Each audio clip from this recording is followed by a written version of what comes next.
Hi there, and welcome to new Impact Talks. Today we have Liza Donnelly with us. She's a cartoonist, writer, and visual journalist at the New Yorker, New York Times, and many other outlets. I love to have a creative with us today. Please, Liza, introduce yourself to the people. Where might they know you from? Hi, thank you for having me. It's great to be here. Um, Mostly you would know my work from the New Yorker magazine, but I'm in many other publications and international publications as well. So how did you start with the whole experience? I know many creatives that want this to be their full-time jobs, and not many get that privilege. Can you maybe start from the beginning? How did you end up doing this? I saw somewhere that you've been doing this for 30 plus years. So please share your story with us.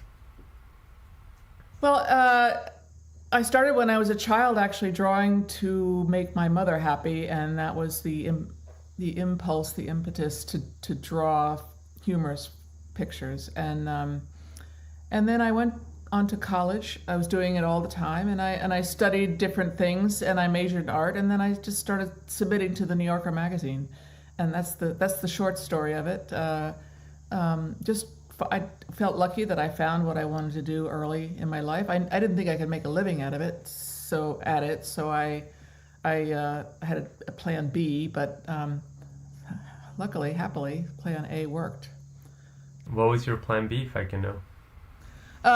My other passion was biology, so I wanted to be, I wanted to work with animals or work out in nature. And actually, my first job, I had a job in New York City when I finished college, was to work at the American Museum of Natural History, which is a wonderful museum in the city. So I was able to combine my love for art and drawing, and my love for the natural world at that job. And I could have stayed at that job forever, but I really, really, really wanted to be a cartoonist. So I kept at it at night and working and submitting and just pushing. So in short, in order to become this full time, what you kept doing is creating art, and you were submitting at the end of the day your art to through email. Well, through email, mail. How would you apply? Yeah, there was no email back then. So somehow I learned the submission process at the New Yorker magazine, which is, if your viewers don't know it, it's very well known for its cartoons. And it can be political at times, but it's mostly just about life. Um, I would draw. What you do is you draw up as many cartoons as you can in a week, and then they have a specific day that you send them in. And I would do maybe 8 drawings a week, cartoons. They called them drawings back then, but they're actually cartoons, like a single panel with a caption underneath. Um, and at that time, I would take them down to the magazine down on West 44th Street, and drop them off in the vestibule with this woman that was behind a glass wall, and she'd take them, and then she'd return my rejected cartoons from the previous week. So it's a lot of rejection. It still is a lot of rejection. But the great thing about the system, in a way, is that the more you draw, ideally the better you get, and the more you can find your own voice. So, and the best cartoons are not, in my opinion, are not just about a joke. They're about your way of looking at the world. It's my way of looking at the world, or the artist's way of looking at the world. So, and that takes time and a lot of drawing to find that voice. So. I definitely want to go deeper into the design aspect, but you've definitely covered something that is so important that I find with other speakers as well that come on the podcast, which is the rejection part. If you would look back at to how many weeks it took and how many cartoons it took, when did you get a positive response? How many cartoons was it? How many weeks was it? Well, I started submitting right after college, and so it took a couple of years before they bought one. So if you do the math, and I didn't submit every single week, but almost every week. I think consistency and persistence in almost any field, I think, right, is part of the battle, is half the battle. So um, sticking to it, doing it over and over again. So for 2 years, let's see, Now, one thing that the New Yorker would do, which was very helpful to creatives, was they would, when you got your weekly batch of cartoons back that were rejected, there would often be a note in there from the editor saying, "Not this time," or "Keep trying," and that was so helpful. It was so minimal, but it was so helpful. That you felt you were on the right track. You weren't there yet, but you were getting there. So after 2 years, I sold my first one, and then it wasn't another 6 months before I sold another one. So it was very Really? slow. Yeah. So pretty much every week, 8 cartoons, skipping some weeks probably for holidays. And this is while you had a full-time job. Yes. I mean, many of them are really bad, bad cartoons, but you have to do the bad ones to get to the good ones, right? So how did your day look like? You would go from 9 to 5 to your job, you'd come back, and then how many hours would you be drawing, you think?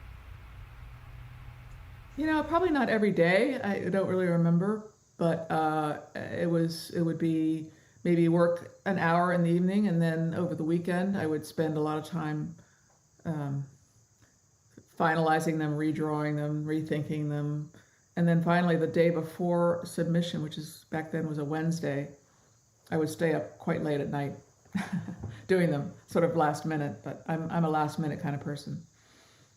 So then you hit the 2 year mark and they finally gave you a positive message. What did that process look like? Because obviously every week you're used to getting rejections at this point. Um, what was different about this specific cartoon, and how did the process look like from them buying it from you? I don't know what it was about this cartoon, except that it probably was, uh, in their eyes, unique enough, different enough, than and made sense. Probably a lot of the cartoons I sent them didn't make much sense, or they were unformed ideas, really. Um, and I came to pick up my rejected cartoons that week, and the receptionist said that the art editor wanted to see me, and so that was terrifying. I was only 24, so I was pretty shy, so I was like terrified. I thought I'd done something wrong, but I went back to see him, and he said, "We want to buy this cartoon," and I was over the moon, because I think when you get into the New Yorker magazine, if you're a cartoonist, it's sort of the cream of the crop. You get into a place where they really respect cartoons, they really love cartoons, and they pay well for cartoons. So um, it was a dream come true. And then so I went home. I don't remember what I did. I probably called my father, um, and I spent the next week drawing that cartoon over and over and over again. At one point, I called the art editor and I said, what style do you want me to draw this in? And he said, "Your style." And I said, "My style? I have a style?" I didn't know I had a style. I mean, I clearly did, but I still have all those drawing attempts, because my style is loose. If you've seen my work, it's very loose, and so I draw it to make it look like it was done quickly and without any effort. But clearly, it took a lot of effort. So so they buy this cartoon from you, um, which I enjoy that first time when you get that success, that story. But what I enjoy even more is what you mentioned just now, with it took another 6 months before they started buying stuff from you again. So they bought this cartoon from you. What was the process after that? Did you start drawing again 8 cartoons, and did you just go again Wednesday and submit the next 8 cartoons? And were there different expectations at this point? I did keep drawing every week, pretty much. Back then, I would I'd started to meet cartoonists, New Yorker cartoonists, at gatherings, and so I was listening and learning what the process was like, and I had a feeling that this is like 40 years ago, so I had a feeling of what the process was, and I learned that if you sold one, it was pretty clear that they liked what you were doing, and that unless you really screwed up, they were gonna buy from you again. So it was like I felt like I was an intern learning the ropes, learning how to be a cartoonist from my submissions and what they would uh, buy or respond to. Sometimes they would hold one for a while and then not buy it. So you'd learn sort of what, not that you're, I have to preface this by saying you're not trying to draw to their taste necessarily, although you're trying to draw and create ideas that are sympathetic or like what they do, but you try to stick with your personal vision and your idea of what's funny, or your idea of what you see in the world. So you're not like, you really shouldn't, if you're drawing for the New Yorker, you shouldn't like think, oh, what does the editor want? Do they want drawings about baseball? Do they want drawings about being married? You shouldn't, ideally shouldn't think that way. So you just do what you think works, and hopefully they'll buy it. So I just kept doing it, and with the assumption that I was going to sell again at some point. So there was no expectation that the next week they'd buy right away? No, that's how it works. There's no guarantee that you'll ever sell, but there's a understanding if you're doing good work that you will continue being a part of the magazine. And unless, of course, there have been many editors since in my time at the magazine, different changes in leadership, different changes at the top. And sometimes, sadly, an editor will come in and they'll just won't like your work, and that's the end of that. So luckily I've been able to avoid that. I've stayed at the magazine through 3 different cartoon editors and 2, or I'd have to look at the history of it, but it's like 3 or 4 senior editors and 3 or 4 cartoon editors. So.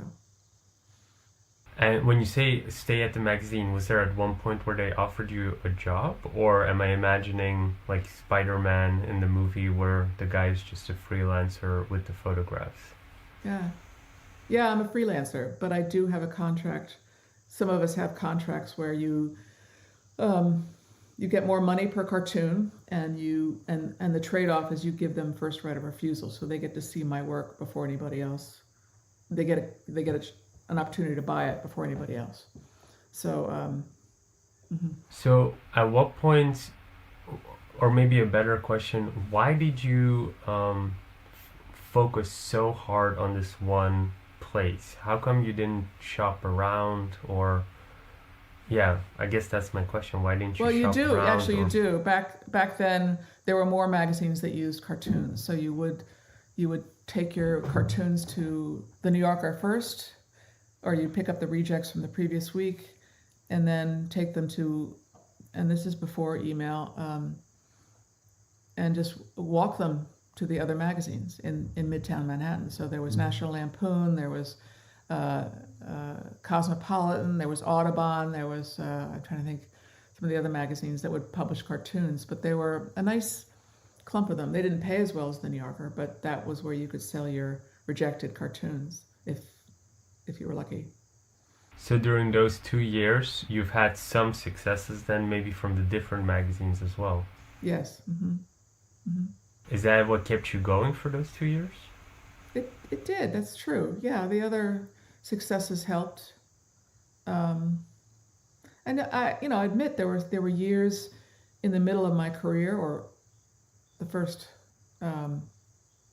late in the first half of my career, thus far, that I really questioned what I was doing, because it was very hard. That, if you're not selling for a couple months, you think, what am I doing? And of course, you're doing a lot of other work too. It's not like I was starving. I was doing. I had the job for a while, and then I would do a lot of freelance work for other publications and illustration, and so. But there were hard times when you question if this is really what you should be doing with your life. So I'd like to dive deeper into that, because also from personal experience, I've seen it with myself, but I've seen it with the startups. And there's a famous clip online from Steve Jobs as well, who talks about if you don't do your passion, it's so tough that when it gets really tough, and if it's not your passion, you'll just want to quit.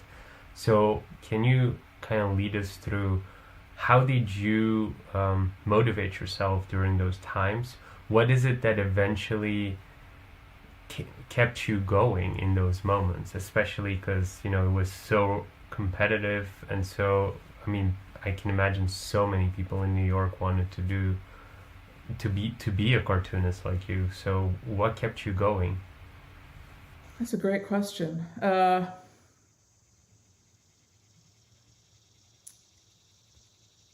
um, I love that quote from Steve Jobs because it's true. I think that's what kept me going. Is it was my passion. It was what I did as a child and what I did in my early years as a student cartoonist. And I still loved it, but I sometimes felt like the editors didn't understand me, or maybe a combination of they didn't understand what I was trying to do, or I was not quite getting it right. There was one period.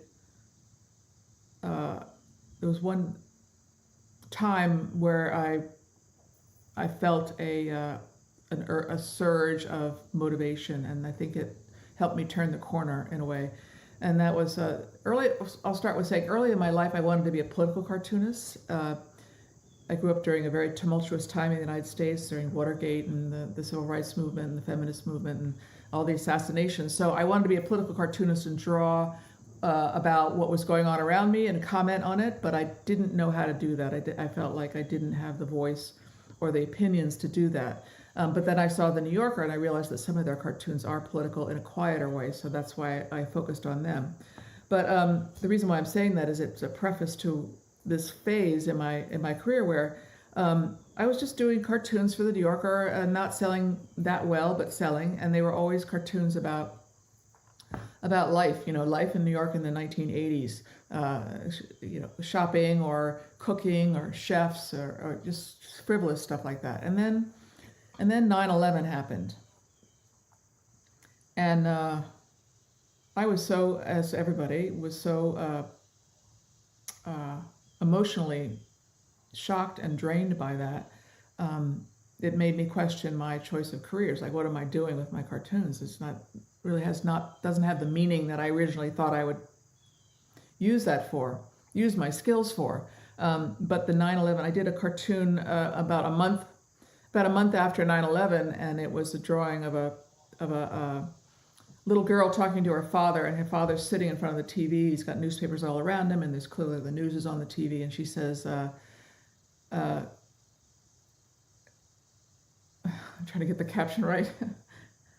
Daddy, when can I stop being worried? Or can I stop being worried now?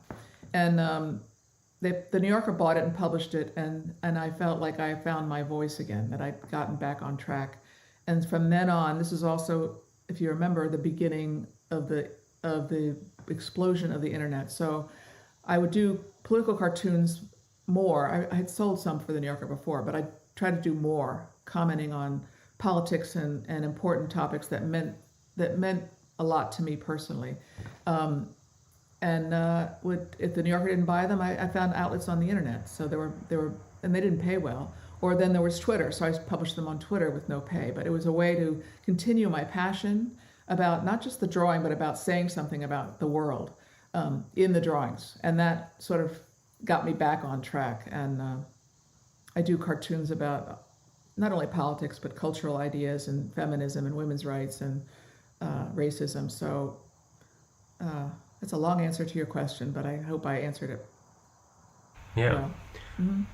I think in that moment, through that process, you then also kind of found your style, which you really didn't know what it was, right?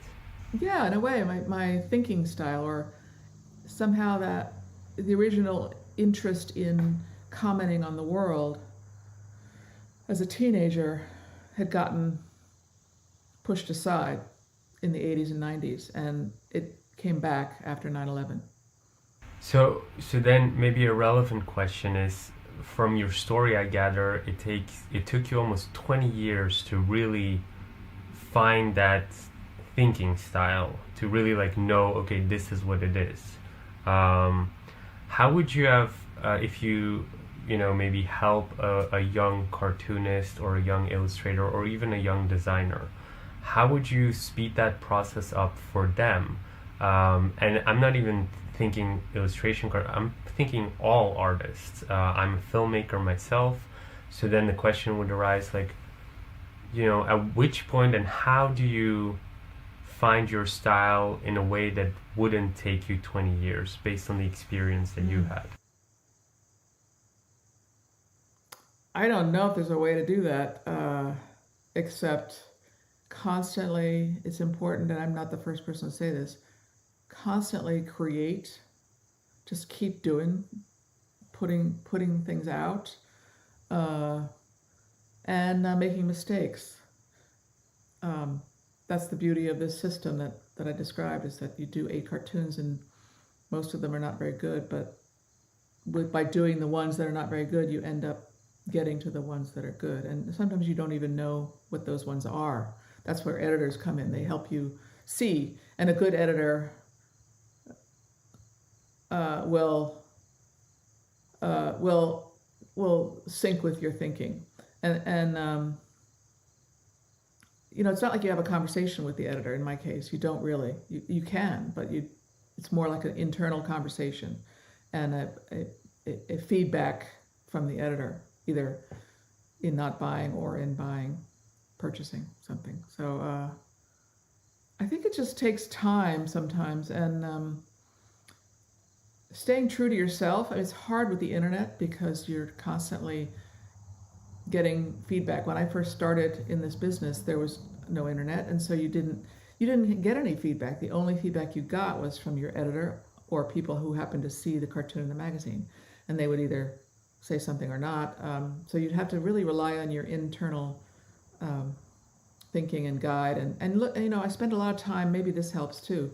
A lot of time looking at other people's work, not to take it, not to steal it, but to see what other people are doing, and it gets your creative juices going, and it helps you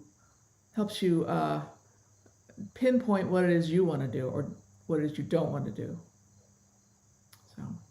So then keep creating is the message there.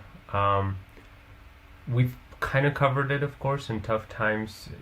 You said, it's your passion, so you'll continue doing. So when there are designers or artists listening to this and they think, okay, I need to create more, but if after a year they're still getting, bad feedback or just feedback in a way, because it's a very emotional process, and they put out content and they're not receiving the feedback that they think they will get, like an editor who doesn't want to buy, for instance. What is an internal conversation you can have with yourself to, I guess, first of all, keep creating, but also second of all, figure out if this is truly your passion or maybe you were meant to do something else? Mm-hmm. I think for me, I just keep going back to, why am I doing this? What is the reason? Why is it really? What are my motivations?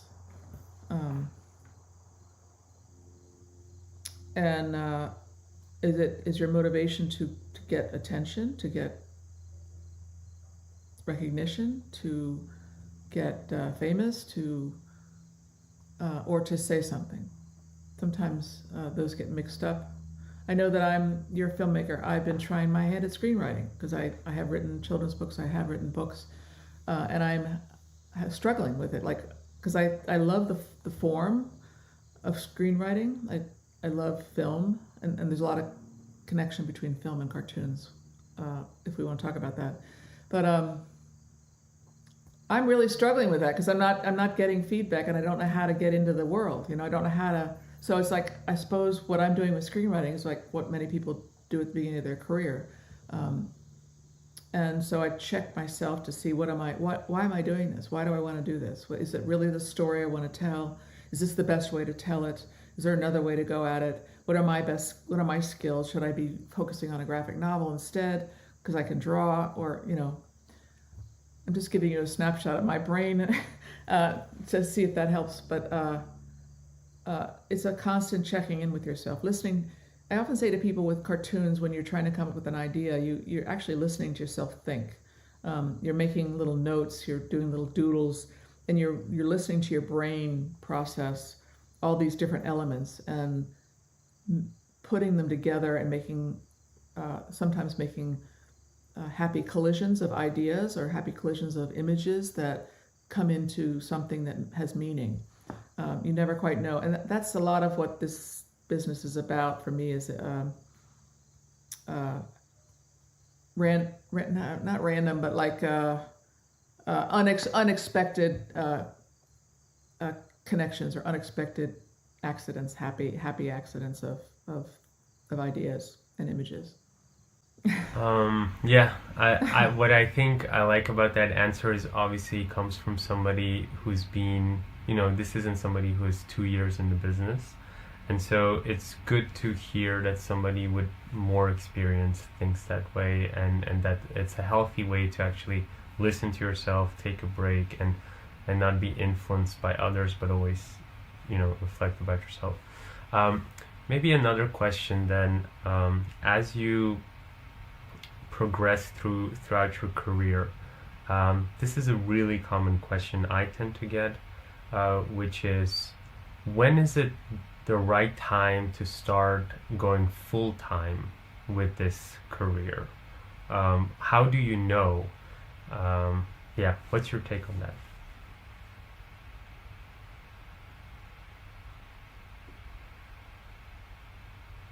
I don't know how to answer that.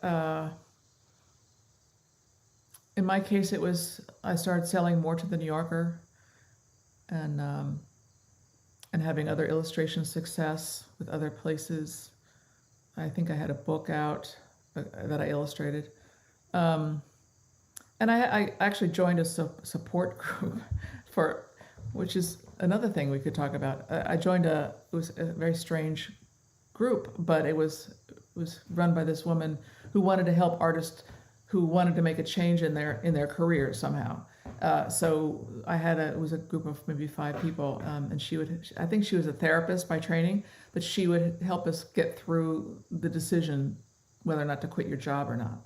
And that was very helpful. So that points me to another answer similar to that, is that if you're going to be in this business, any creative business, it's so helpful to have people around you that are supportive, not financially, but emotionally. I'm married to a wonderful guy who's also a cartoonist, and we talk about the business all the time, and we're not competitive. We're a little bit competitive, but not in a serious way, because we know we both have our own voices and we both have our own approach to things. So it's not like we're competing similarly. So get people around you that understand what you're trying to do, and be supportive, and be supportive of yourself. Don't be hypercritical of yourself. Give yourself a break. So support system, maybe a group of people that can lead you through that decision. Was it also, would you say, based on the story that you just said, was it also a financial thing? Were you making more money than your day job that you found it easier I to had take that some decision? savings. I had some savings that I knew would be helpful if things didn't work out. I'm trying to remember. This so long ago. How much savings in months did you have? Was it like, because most people recommend 6 months. Is that something that you had? Is that something you'd recommend? I would recommend that. Yeah, I'd recommend that. You wouldn't recommend more than 6 months, maybe 12 sure. months? Well, if you have that, these are details I can't really remember, and maybe I was really going out on a limb. I'm trying to remember.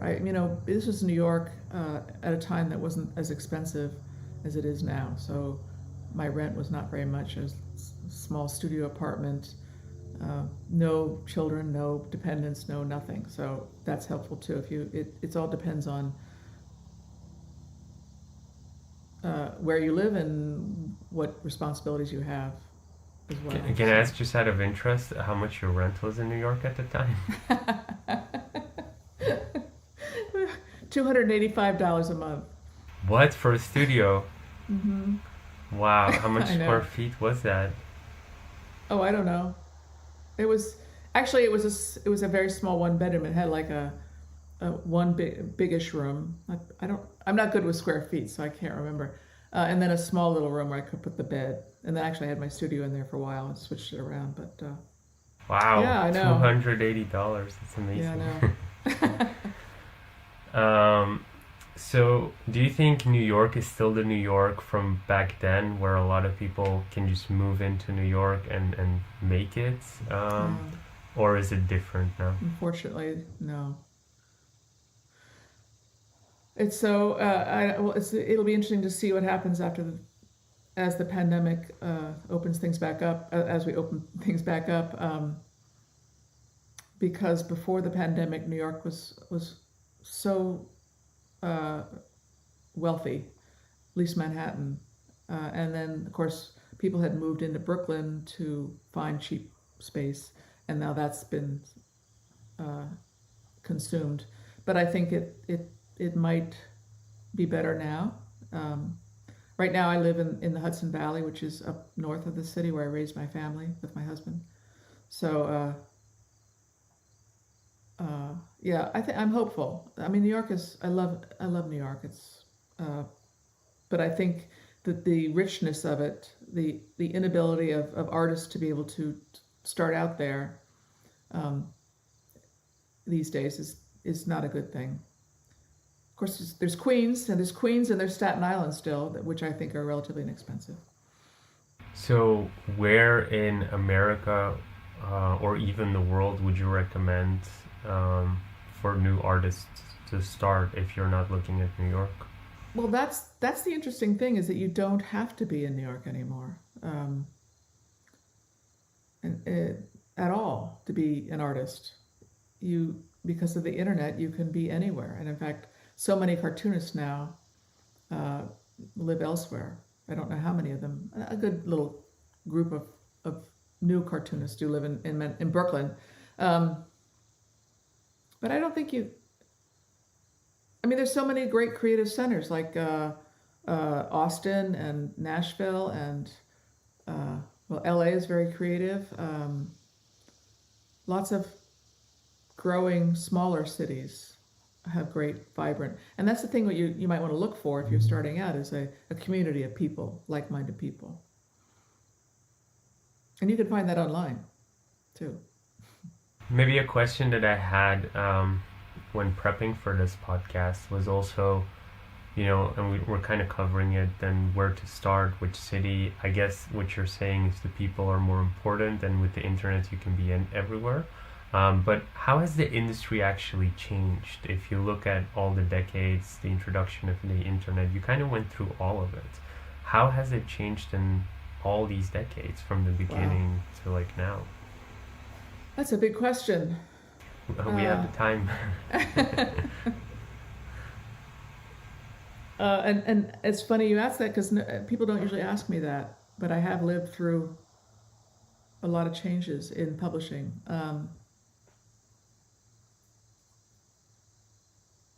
And I've published books too, so I've watched that world change.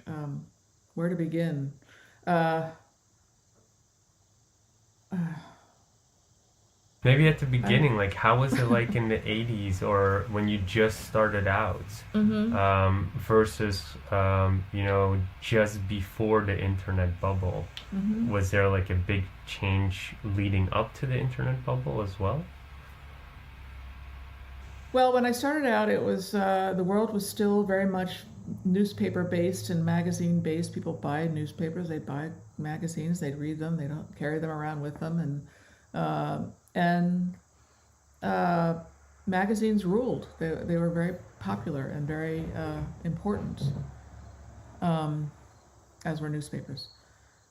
Uh, so there was a vibrant place for cartoonists, and cartoonists were well respected. Uh, the whole world of political cartoons has changed drastically too because there are a lot more newspapers and political cartoons were often on cartoonists were often on staff at the paper at the local level, and they would get health plans and pensions and have a regular salary and stuff.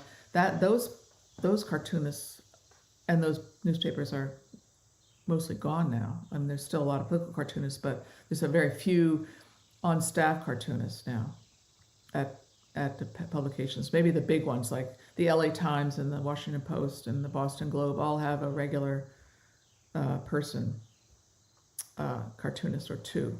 So then I think the internet bubble sort of came on slowly for the business, and it changed the cartoon business slowly. And the New Yorker is a different kind of magazine in that it's still well respected and sort of what's a good word? There's a lot of reverence around the New Yorker.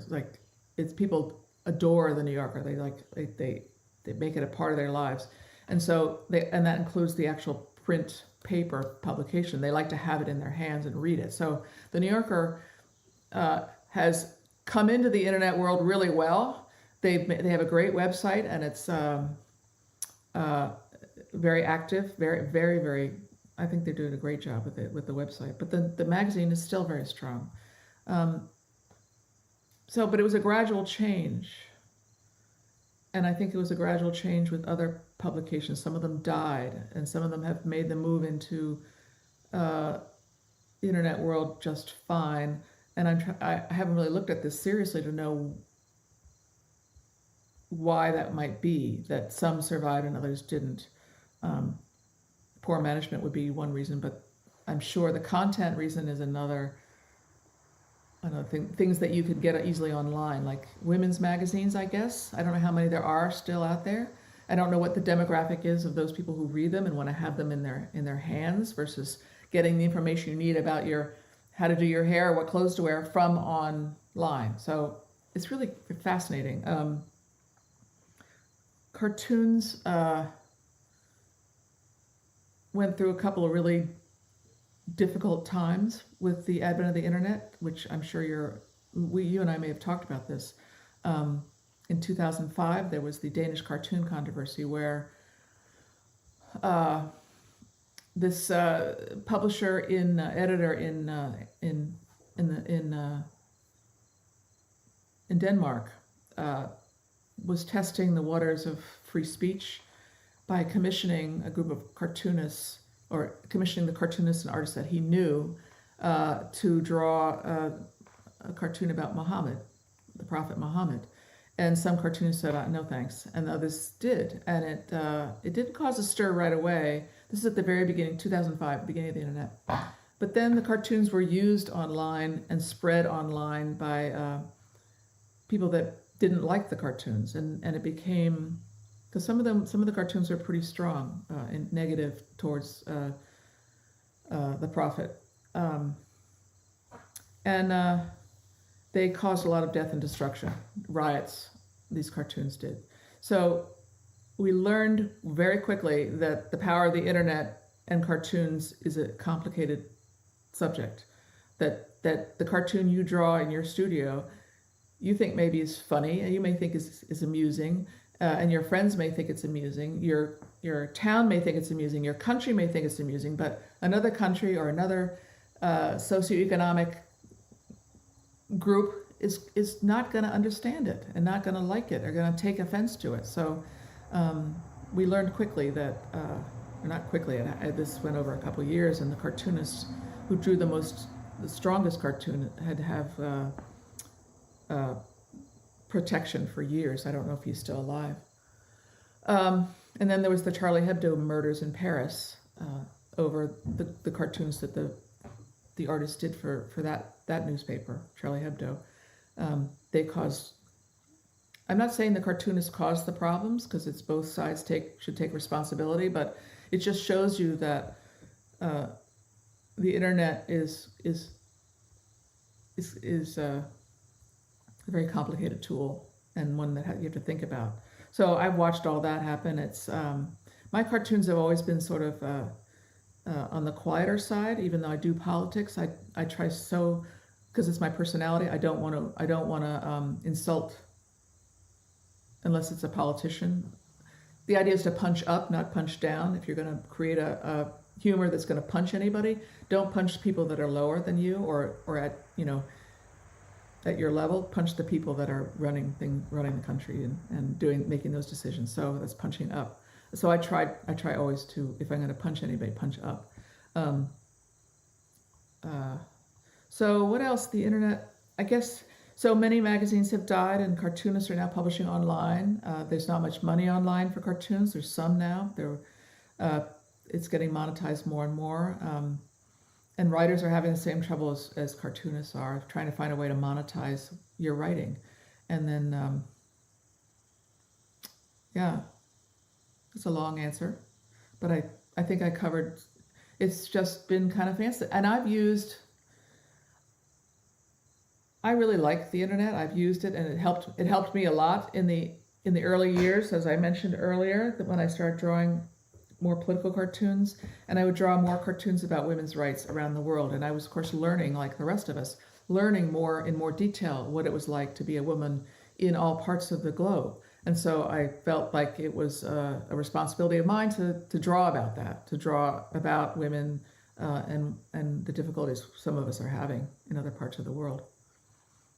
So I love the internet, and I have a great connection with my Twitter followers and Instagram. I feel like to me, cartoons are like a dialogue. They're not me sitting here expounding my point of view, although there's a little bit of that in there.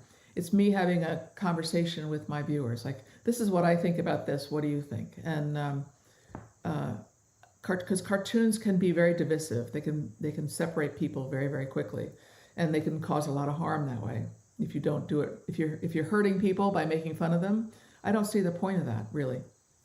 I see it as a dialogue. Cartoons as a dialogue. Because that was a question I wanted to ask as you were sharing your story. How, especially in America right now, but in some way it's starting in Europe as well, if you look at like Brexit and stuff like that, how do you balance both perspectives? I guess that's more of a question for the US and the UK, where you have a two-party system. There's clearly two opposing parties there, even though technically there are people on it's like a spectrum, and people have a little bit of both in them.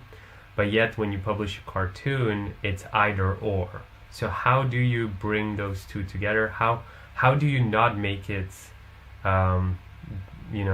divide people or angry, or not choose sides in such a highly political society nowadays? It's really difficult.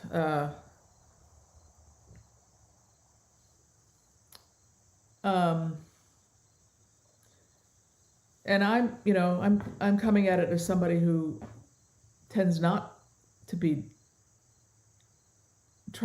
divisive with my work, and it's not easy, because in some ways you end up, if you draw a cartoon against a certain politician of the other party that you hate, you're just preaching to the choir. You're just talking to people that feel the same way you do. So what I try to do in those kind of situations during the last election, I just try to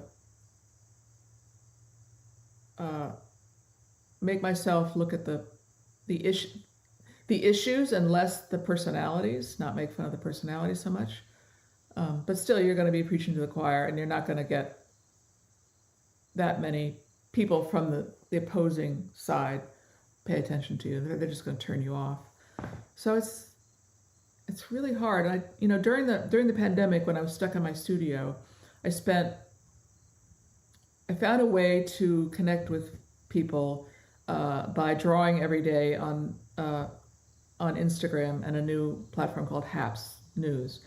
And I did it every day at 5 and then 5:30 for the two different platforms. And I would draw just something about life, about what was going on in the world. Like, we're all in this together. We're all experiencing the pandemic. We're all dealing with something very new and strange. And I wasn't really necessarily creating a cartoon. I was just drawing, and I'd have the phone device over my hand and just draw and talk about the healthcare workers or the people on the front lines battling COVID, or the people delivering your packages, or the people in the store that have to still stock the things. So, or children, how are children dealing with it, or how are animals dealing with this? So I would just every day find something and talk to my viewers and exchange ideas.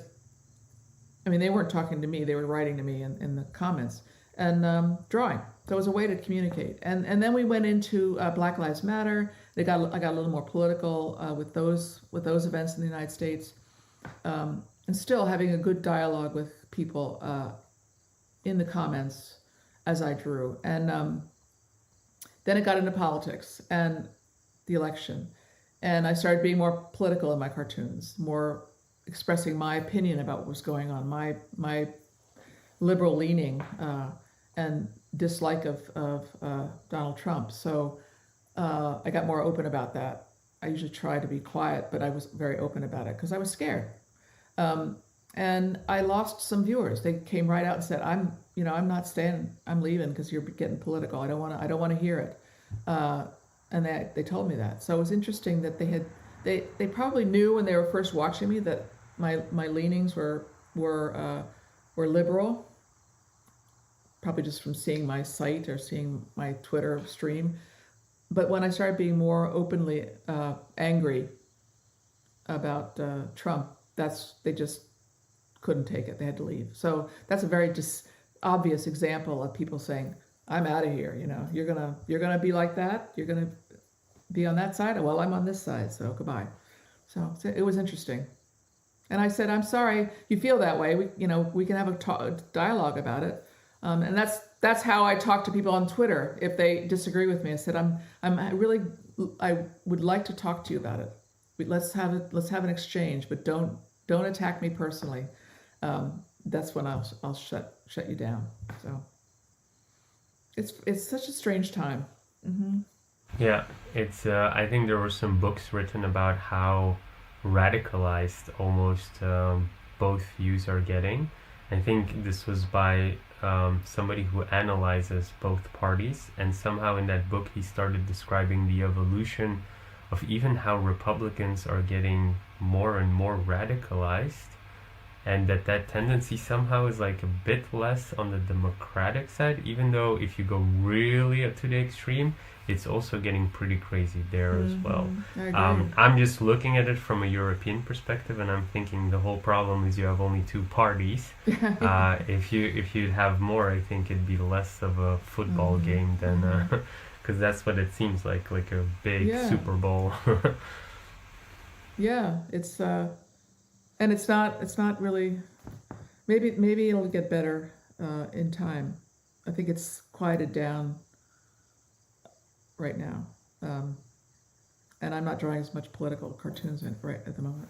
But yeah, you're right. And I just wrote an article about this. It hasn't been published yet by a publication called Persuasion, about how cartoons are struggling, political cartoons, and how they are often as divisive as many other forms of journalism.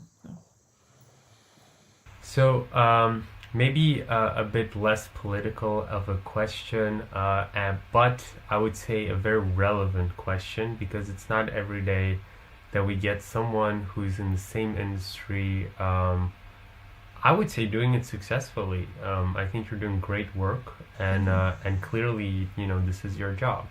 A lot of people tend to start, a lot of artists, but also a lot of startups tend to start, and the statistics don't lie. 5 years later, it's like 70% don't make it. 10 years later, 90% or something like that. So businesses are almost not made to last. How did you stay relevant throughout all those years? How did you make sure you could cover your rent with this job? What is it that you did to make sure that you could, let's be honest, live the dream? Because you're doing something that is very artistic, and then a lot of parents say this is a dead end. You're not going to get a job there. So how did you do it for like 30 plus years?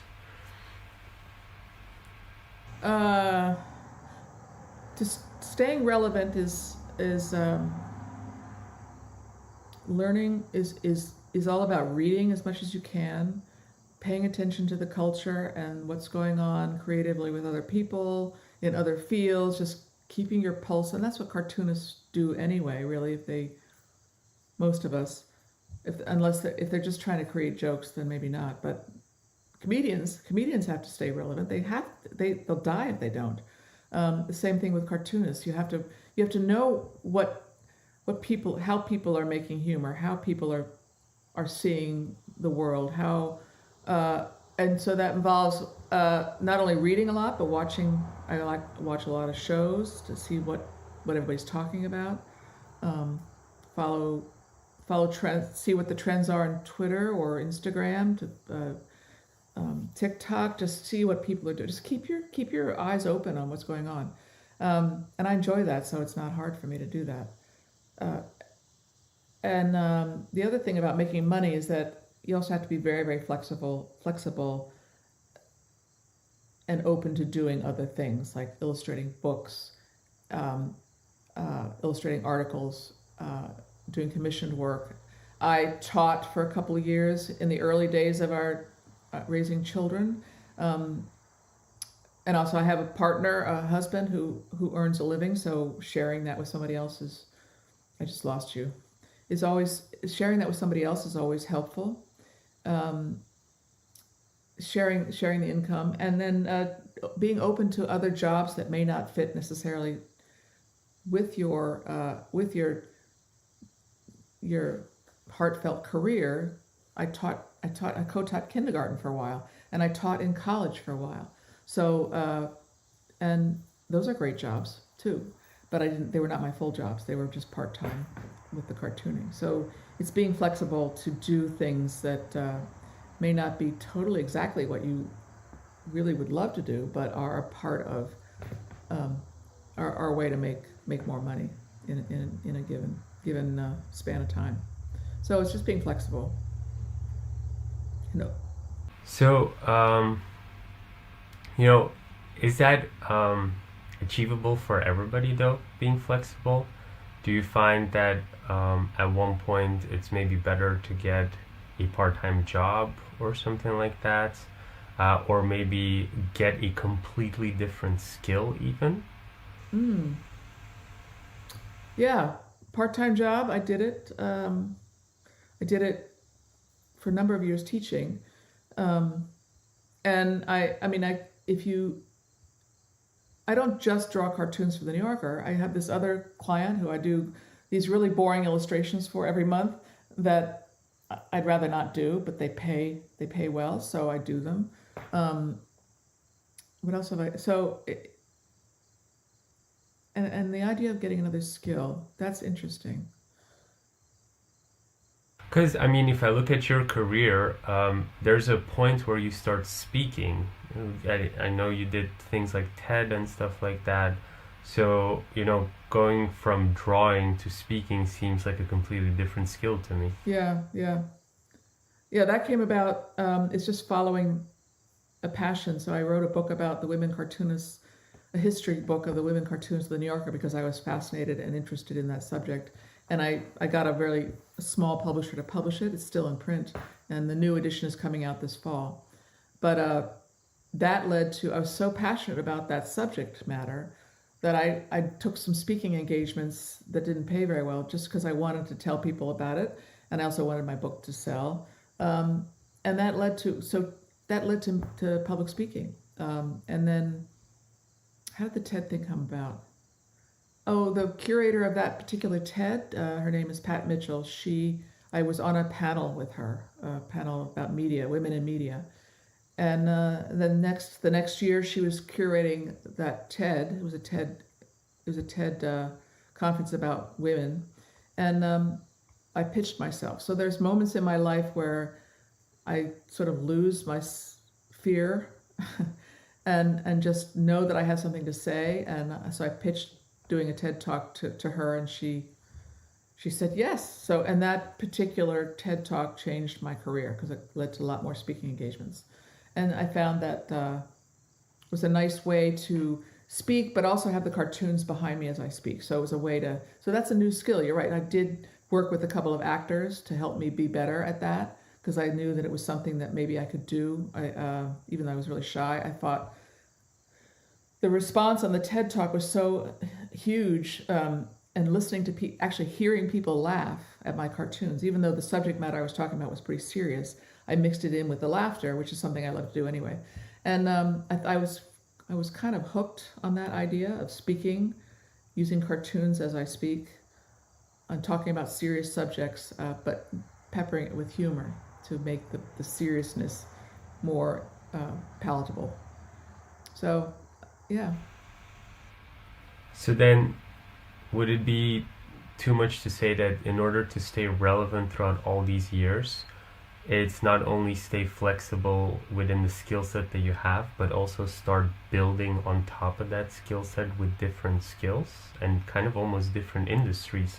When you were entering, I guess books is a different industry than magazines, but also public speaking and women in media is, women at rights and stuff like that. That seems to me like a completely different industry than cartoons. Yeah, I think you have to be aware of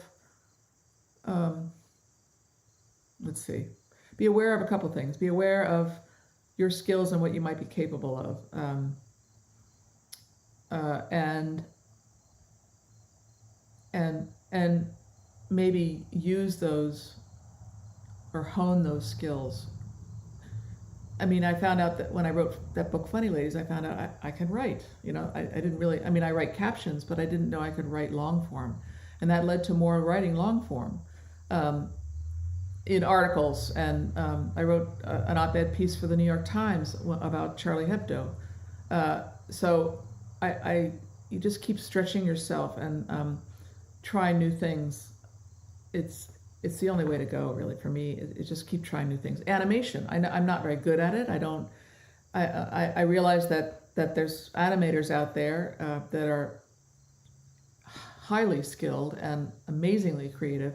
I don't pretend to be able to get there. I don't have the time to learn that, even though I could. I don't know if I could get there. But so I use animation at my level. I make little mini animations, very crude because my drawing is loose, and I think it kind of works. So I try animation. I use that. I make GIFs.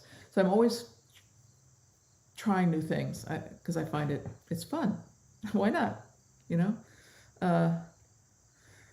And I mentioned screenwriting before. I think screenwriting is there's some connections between film and cartoons, because cartoons, obviously comics are little films. They're like little stories in frames, but a single panel cartoon is also a little story in one frame. So I feel like the cartoonist's brain and the filmmaker's or the screenwriter's brain and the filmmaker's brain might have a crossover there. So I'm trying my hand at screenwriting. Who knows if anything will happen of it, but it's fascinating. It's fun, and it's just trying something new. Had a great question that slipped my mind, but related to nowadays. Obviously, we've discussed the past. We've discussed how you stayed relevant. For new artists, nowadays graphic design is a big thing as well. Designers, people in branding, just any type of artist, but more specifically artists that are in your field, like cartoonists, illustrators, writers. How would you recommend they start their careers? Would you tell them to get a job, learn from somebody more experienced? Would you tell them to start as a self-employed artist like you did? Would you tell them to start an agency? What would be the first steps you'd advise them to do to maybe at least cover their rents? Well, you got to get a job first.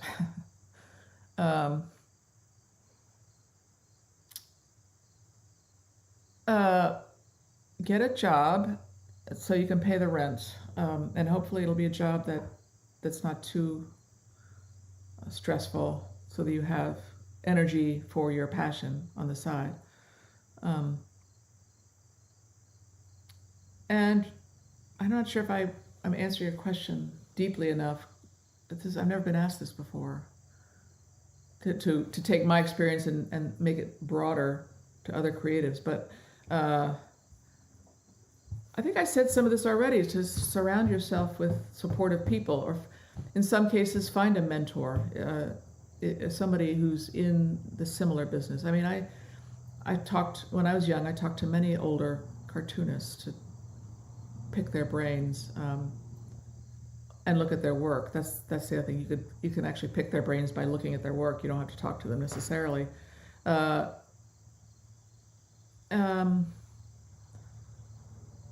Starting an agency, I don't know anything about that. There's history. There are like Pushpin Studios. I don't know if you've ever heard of them. That was an ad agency in New York in the 70s and 80s. It was started by three cartoonists, or three people who had, two of them were cartoonists, I think, and one was an art director. But they were probably just three friends that wanted to start an ad agency. But that was then. I don't know how it would work now.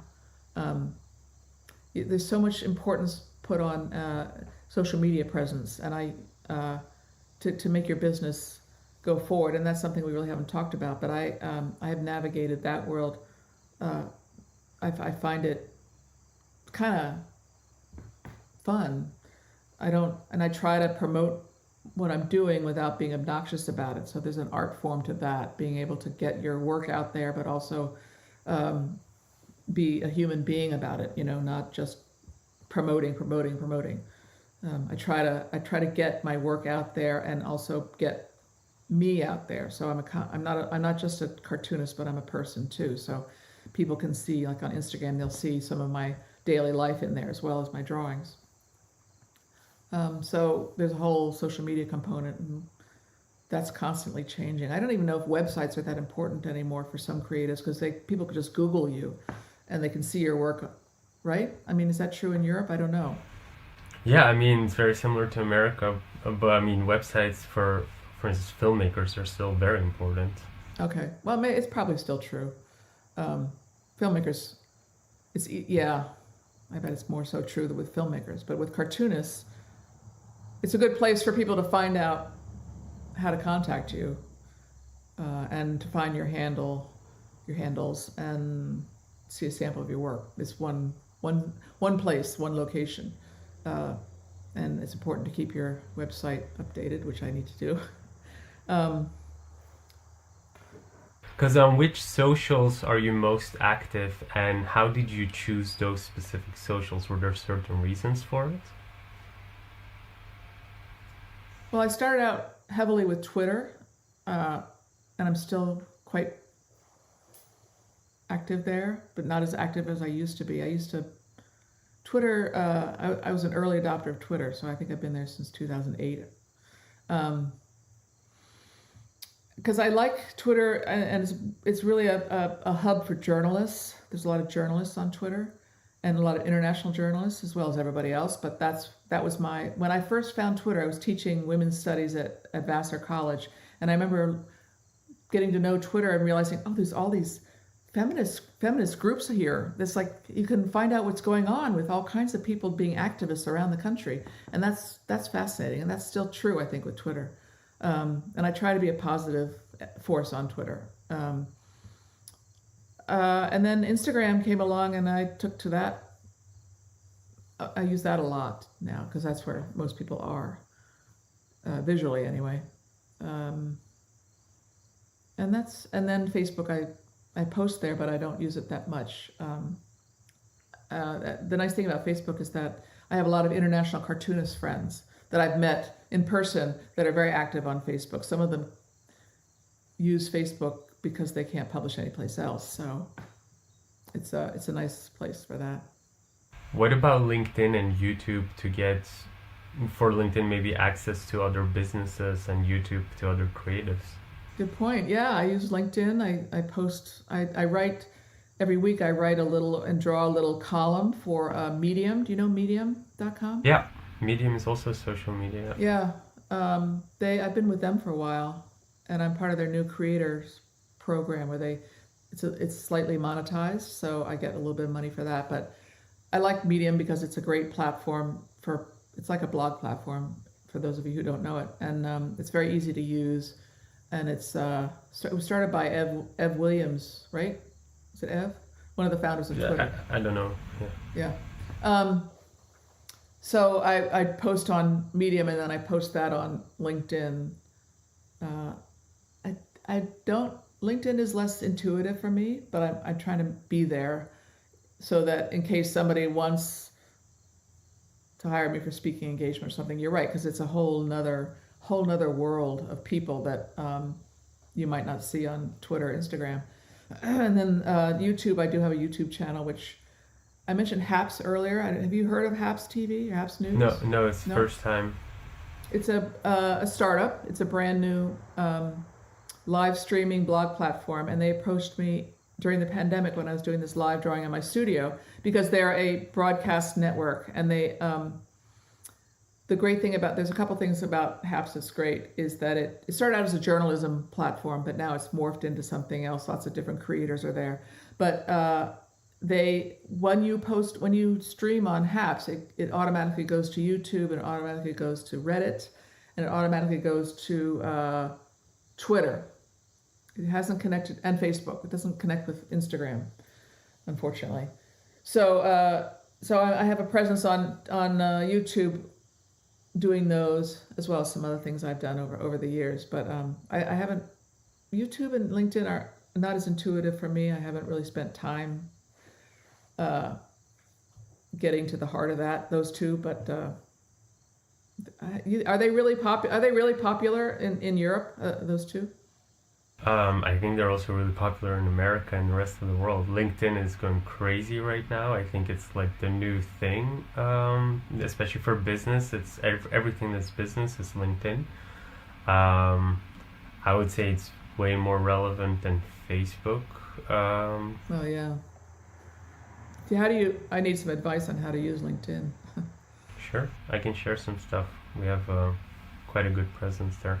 But maybe a more specific question to Medium, because I saw that you also do stuff on Medium. I myself am also part of the creator program there, but quick question, like, did they approach you? Did you just sign up automatically to the creator program? Why did you decide to do Medium? And what type of things do you write on Medium? I learned about Medium, I don't remember how many years ago. I don't remember when it was started, but there was a fellow cartoonist, political cartoonist, who invited me to be a part of his publication on Medium. They used to have publications. I think they may still, but they still have them. Yeah. Okay, and it was a publication called The Nib, and it was all political cartoons. And he invited me to be a part of that, and so I published cartoons with them, The Nib, on Medium for a couple of years, and then my cartoonist colleague decided to leave Medium and take The Nib with him. I don't know what the problem was, or some disagreement they had with Medium, and I just really liked Medium so much I just stayed and continued to do political cartoons. And what I do is political cartoons mixed with writing, some commentary. So I do some of that as well as about politics, about women's rights, about journalism, whatever comes to mind. And lately, I've been doing a lot of posting of my live drawing, the stuff that I do on Haps and Instagram, live drawing out in the world. So it's a way of this live drawing thing that I do is sort of a new form of journalism that I pioneered. And we can talk about that if you want. Yeah, for sure. Before we get into the live drawing thing, which is, I think, also super relevant to Instagram, and I don't know if you've tried TikTok, but with the Medium part, you said at one point you write on Medium and then you post it also on LinkedIn. Do you then just copy paste the same content and make a LinkedIn article, or do you just copy paste the link and post it on LinkedIn? I've done both, because I'm not sure with the Medium is changing its interface. Is it? I mean, I feel like before, when I posted on Medium, you had to be a paid subscriber to access my articles, but that's not true now. Is that right? The first 5 are free, but I'm starting to notice that the earnings are definitely going down, and it's much tougher to to actually like succeed on Medium. It's not as easy as, some people tend to show. That's maybe a question that I had for you. Do you notice a trend down in earnings and views, or?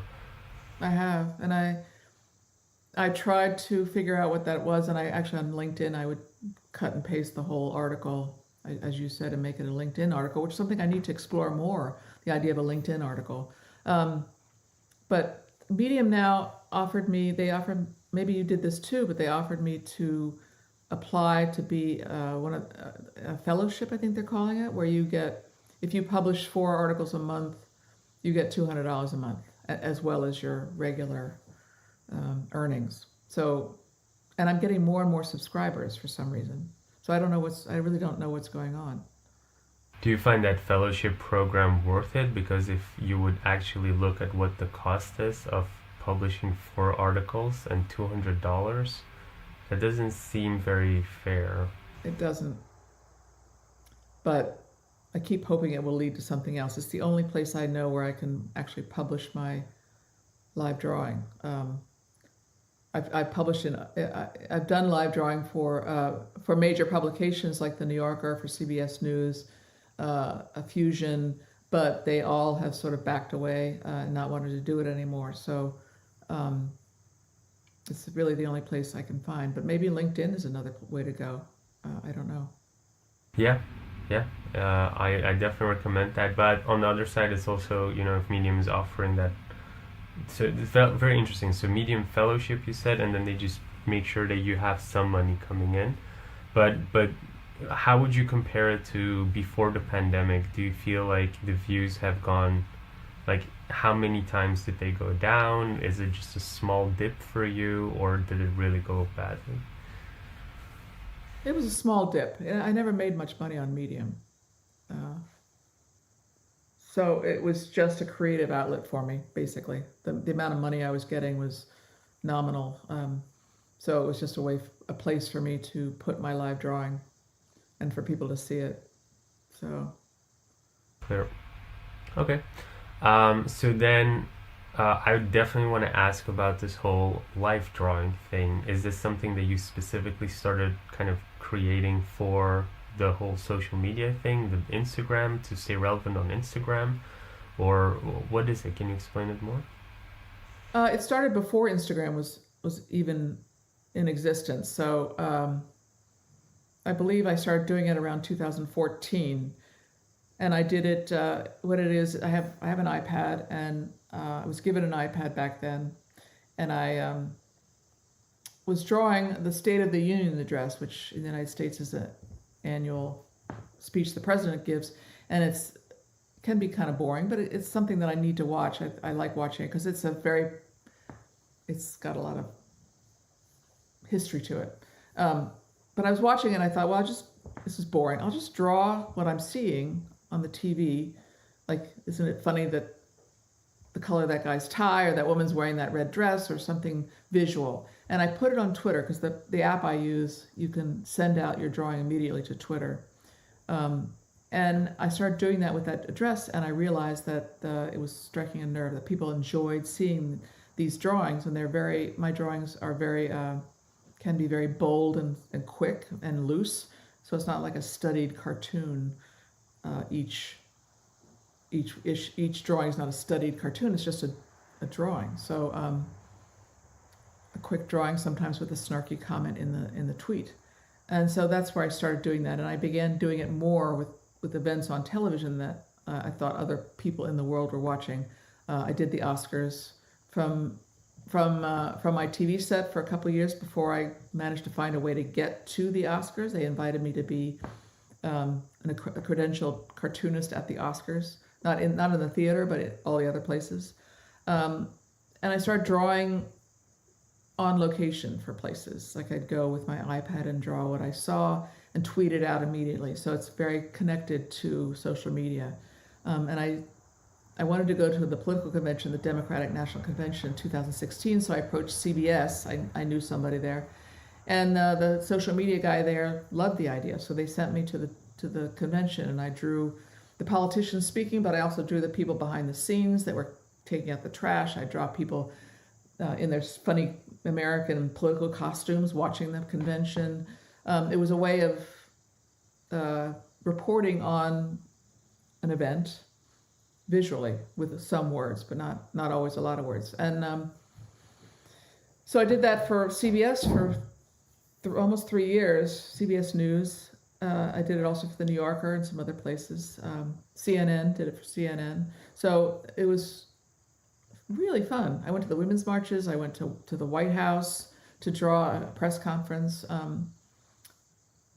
And I still continue to try to do that. I do it for some political journalist events, some journalists like the, what's it called? I can't think of the name of it right off the bat. International Center for Journalists, which tries to help journalists around the world who are in trouble. I'll draw their gala where they give awards to famous international journalists who are on the front line. So I do a lot of pro bono work that way too, trying to use my drawings as a way to point people to an event or to a cause. Because people see the cartoons on social media and they're like, oh, what's that? And so cartoons have a way of drawing people in, no pun intended, to in a way that words often can't. So I can use my cartoons to spotlight important issues and events. So. Yeah, makes sense. Do you find that style has really helped grow your social media? Yes, definitely. It just live drawing the Oscars gets a lot of eyeballs, so I get a lot of follows from that. Yeah. Nice. And do you suffer when algorithms change, for instance, with Instagram or Twitter or whatever, where the algorithm changes and you feel like you don't have as much exposure anymore to all of your followers? Yeah. How do you fix that? Yeah. The common knowledge is that when they do that, it's because they want to monetize the platform. So in order to get access to your followers, you need to pay ads or pay to boost your posts. But I always wondered with people who are extremely relevant and do live things, if that's still also the case. But you're telling me that that's also happening for you. Well, I'm not a good one to look at stats on social media. It's all intuitive for me. So I don't pay a lot of attention, but I get a feeling sometimes that, like on Instagram, it's just the same people over and over and over and over again commenting on my work. Occasionally, it'll veer out into more people, but that's usually because, like, the New Yorker will post one of my cartoons, and then I get a lot more people from another part of the world. So I don't know. I do get requests for monetizing, but I don't know how to monetize Instagram. I haven't figured it out. I haven't tried, but sponsorships, stuff like that, I just don't really want to do that. No, makes sense. And Instagram is definitely becoming more tough. Have you looked into TikTok? We had actually the general manager of TikTok Central Europe on episode 50, and she really convinced. Well, I was already quite convinced into TikTok, so I was very excited that she came on. Had some, skepticism around the topic, but it seems like they're really wanting to grow and do something different than Instagram. Obviously, Instagram blatantly copied them at one point. but have you checked out TikTok? I still haven't done it, but it seems like a very supportive platform. Oh, good. I love TikTok. I do, and I do have a presence there. I've done some just little videos of my hand drawing, because people seem to like watching artists' hands draw. Not video grab on the screen, but actually seeing the hand draw. I haven't put my face on TikTok yet, but I love TikTok. To me is at least what they're showing me, what I'm seeing is reconfirms my faith in humanity that people are creative and they're funny. People are so funny. They're just so funny, and they find ways to make new kind of funny, and I love it. So I can get sucked into TikTok like everybody else for an hour if I let me myself. too. No, they're doing well. Oh, good. You should listen to that podcast if you want. I will. But I will. no, cool. I that kind of that's something that I wanted to know. Uh, if you would compare your Instagram with your TikTok in views, I don't know if you actually look at the data, but how many views do you then tend to get on TikTok? Is it like exponentially more or? No, I mean I post on Instagram all the time, daily, um, and I've only done about 6 TikToks, so I can't. It's not really hard to compare. Um, and I don't really know how to use TikTok properly yet, so I have to figure that out. And guess I'd like to start combining my face with my drawing a little bit, but it's a whole different sensibility there, and there's also that bias that some users are being very open about, is that there's a bias against people over a certain age not being on TikTok. So I'm a little put off by that, but I guess that's changing fast, right?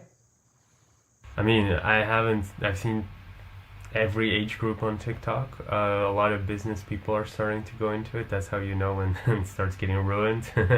But I've seen some controversies mostly around IP, where people take like YouTube videos from filmmakers and they like make it their own on TikTok. That's pretty horrible, and there's no way to report that part.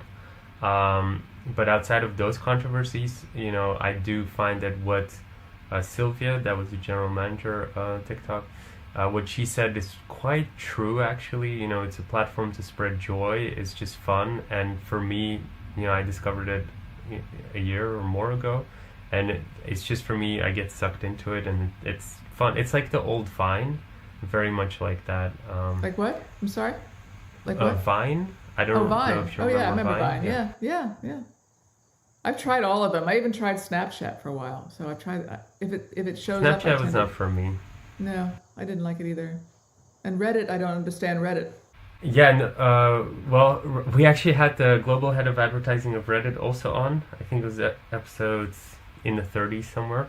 I love Reddit since that episodes. Like, I go there instead of YouTube nowadays to, if I'm doing like construction around the house stuff. I recently started training for a triathlon, so I'm on Reddit as well. It's like Facebook groups, but way better, like way better. Um, I'm very biased here. Well, yeah, I don't like Facebook anymore either. Well, I I still like some of the Facebook groups. I definitely enjoy them, but it's like Reddit is on a whole other level when it comes to groups and the support there. And there's very little. I find every time I go on Facebook, there's always somebody in the comments who's just negative, and I don't understand why. And you just don't get that in Reddit. On Reddit, it's just nice. I very much like it there. It's very much a gamer community as well. But uh, yeah, we are kind of coming on time, and I wanted to ask you one last question before we properly wrap up, and I give you the time to share some stuff. But what is like a final message you'd like to give to mostly artists, but also tech entrepreneurs who are kind of artistic as well, for people who just want to start on this career path, and they're looking at art as a possible option? What is a message you'd like to pass on to them? I found cartooning to be, when I started looking at it as a young person, just a great way to communicate with other people, and it's a great way to speak about what interests you. If you can draw, or even if you can't draw, you don't have to be technically proficient. There's many cartoonists who did not study art, and some of the best cartoonists are ones that are not, don't have that noticeable skill. But they somehow can get a feeling in the line work. They can get an idea across with the stroke that can speak volumes in a way sometimes that words can't.